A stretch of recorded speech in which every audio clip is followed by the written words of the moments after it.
Class 8-এ প্রথম অধ্যায়ের pattern অধ্যায়ের সবথেকে কমন একটা অঙ্ক হচ্ছে এইরকম কতগুলো অঙ্ক দিয়ে দিবে, তার সমষ্টি নির্ণয় করতে বলবে। যেমন এইখানে দেখো 1 + 2 + 3 + 4 যোগ 40 সমান কত। এই অঙ্কটা কিভাবে সলভ করবা? মানে তোমাকে 1 থেকে 40 পর্যন্ত স্বাভাবিক সংখ্যাগুলো যোগ করলে এর ফলাফল কত হয় এইটা নির্ণয় করতে বলছে। এমসিকিউ আকারে যদি এইটা আসে তাহলে 1 মিনিটে কিভাবে করবা? এই তোমার 1 + 2, 2 এর আগে 3, 3 আর 3 6, 6 এর সাথে 4 যোগ করলে কত 10, 10 এর সাথে তার পরের সংখ্যা 5 যোগ করলে 15, তারপরের কত 6 যোগ করলে 15 আর 6 21, এইভাবে 40 পর্যন্ত যোগ করতে করতে তো একটা এমসিকিউ সলভ করতেই 5 মিনিট সময় লাগবে। তাহলে এই এমসিকিউ গুলো কিভাবে সলভ করবা? তাহলে এগুলো হচ্ছে সমষ্টি নির্ণয়ের সূত্র দিয়ে করতে হবে। তাহলে সমষ্টি নির্ণয়ের সূত্র কি? সমষ্টি নির্ণয়ের সূত্র হচ্ছে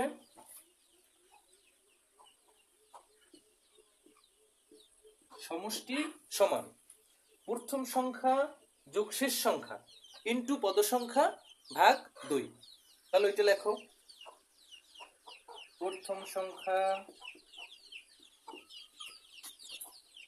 যোগ শেষ সংখ্যা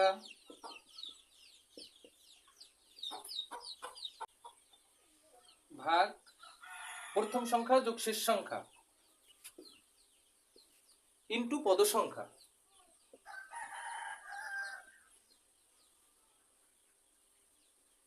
প্রথম সংখ্যা যোগ শেষ সংখ্যা ইনটু পদ সংখ্যা ভাগ 2।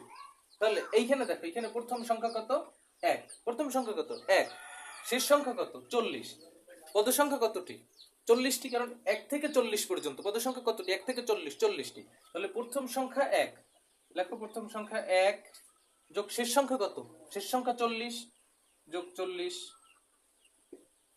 ইনটু পদ সংখ্যা কতটি, পদ সংখ্যা 1 থেকে 40, তার মানে পদ সংখ্যা 40টি, 40 ভাগ কত 2। তাহলে দেখো এইখানে 40 আর 1 41 ইনটু পদ সংখ্যা কত 40টি ভাগ কত 2। তাহলে দেখো এই 2 দিয়ে 40 কে কাটলে কত হয় 20। তাহলে 20 দিয়ে 41 কে যদি তুমি গুণ করো কত হয় 2 অক্ষে 2, 4 দুগুণে 8, 8 শূন্য 820। তাহলে এই সংখ্যাগুলোর সমষ্টি কত 820। এই 820 হবে কি উত্তর, এই অ্যান্সার। তাহলে এই নিয়মে এই অঙ্কগুলো করতে হবে সমষ্টি নির্ণয়ের সূত্র দিয়ে।